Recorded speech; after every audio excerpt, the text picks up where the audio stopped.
Don't move. Turn your fantasy football into reality. Here's CJ. Hey, welcome back to Conspiracy Part 2.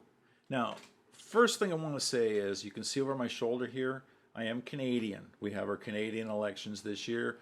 Don't care about yours. We have our own issues up here. Don't need yours as well. So this is not political. This is just based on some fact. There's a conspiracy theory out there right now that the National Football League has hired Taylor Swift to get back at Donald Trump, who happens to be running for president of the United States this year. So they're turning the Super Bowl into a political event, and therefore this season was scripted to get Kansas City into the Super Bowl so that Taylor Swift could be there. Okay.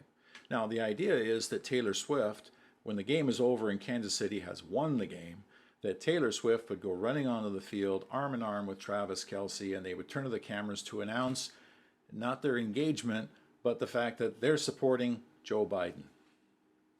That's the conspiracy theory. Whether it's true or not, I doubt it. But let's just go with it. Why would the National Football League do something like that and support something like that against a political candidate such as Donald Trump? Because half their owners, or maybe more of them, are Republicans. So what would be the real reason there?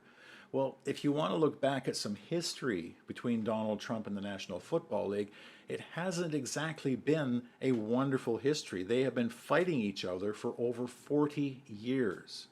Not just since he became president and he called the players SOBs and because they were taking a knee and he was ratting on the NFL and players wouldn't go to the White House when they won the Super Bowl.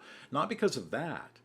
That's just sort of the end of it, right? The beginning of it was in 1982 when he tried to buy the Indianapolis Colts, who at the time were the Baltimore Colts. They moved to Indianapolis. Robert Irsay was having some financial trouble, so the city of Indianapolis spent a whole bunch of money to get the team there, which angered Trump because he had offered $50 million for the team, which at the time was pretty good money. So imagine if he had bought it, how much he'd have now, But anyway, it would have been a good move by him to buy the team at the time, obviously. So in 1983, he decided a way to get into the NFL was maybe buy a team in the USFL, which was a league which was competing against the NFL at the time, not the one that's out there now. This is an older version from the 80s. So he bought the New Jersey Generals, and he loaded up that team with stars, and they won more games than they lost the 2 years that he had it. So he's trying to merge now with the National Football League. The National Football League didn't want to do it, so he took them to court. Under U.S. antitrust laws, he sued them for $500 and something million, which would be tripled if he won, which would have been $1.6 billion. Well, he did win, but the jury decided that that was too much money, that the financial woes of the USFL weren't the National Football League's responsibility, so they only awarded him $3. That didn't go over well. The fight continues. So before the league disbanded in '86, Trump went to Pete Rozelle, who was the NFL commissioner, to try and get his team into the NFL. And he said it was worthy, it was good enough. He had Herschel Walker, he had a good team, and he did have a good team, and he had a point.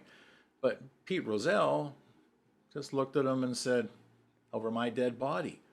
And as long as I'm alive, you're never getting a team in the NFL. So on and on the feud continues. In 2014, he tries to buy the Buffalo Bills, and he was shot down there again. So hence, when he was president, he said what he said. So there's this long-standing feud. So Taylor Swift starts going out with Travis KELCE. It's an election year. There's your conspiracy.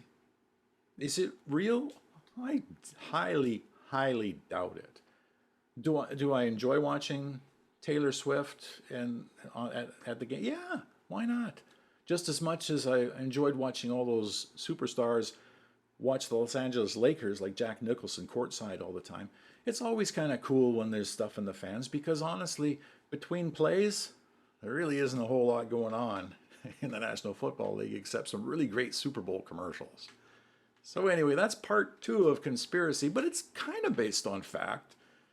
highly doubt that it's real, but if you want to go with it and create something there, apply it, or you can tell people you got proof. It's right here. Anyway, enjoy the Super Bowl. I'm going for Kansas City simply because they have a better quarterback. Enjoy the game, the commercials, all that stuff. Like, subscribe, lots more coming up. I'm CJ.